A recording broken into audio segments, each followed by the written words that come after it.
सर्वांना नमस्कार। सर्वप्रथम सर्वांना आज स्वतंत्र दिवसाच्या खूप शुभेच्छा।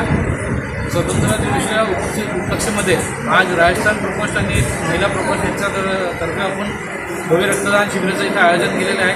तुम्ही बघू शकता इथं जे आता रक्तदान सगळं चालू आहे। जवळपास आतापर्यंत 60च्या पेक्षा जास्त लोकांनी रक्तदान आतापर्यंत केलेलं आहे।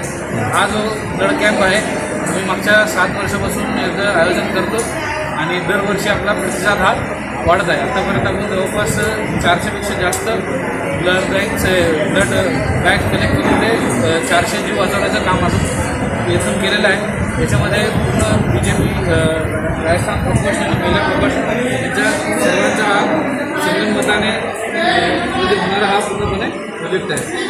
तर प्रत्येकाला माझी हेच आव्हान आहे आणि हीच विनंती आहे तर दर 3 महिन्यांनी आपण रक्तदान केलं पाहिजे आणि आपल्या जीवनामध्ये कोणाचा जर जीव वाचवता आला तर असं काही मोठं काम नाही, हे प्रत्येकाने केलं पाहिजे। संध्याकाळपर्यंत काही टार्गेट ठरवलं टार्गेट आज यावेळेस जवळपास 200च्या वरती जायचं आहे। आता जवळपास 70च्या वरती आम्ही गेलो आहे। हे 5 वाजेपर्यंत चालू आहे।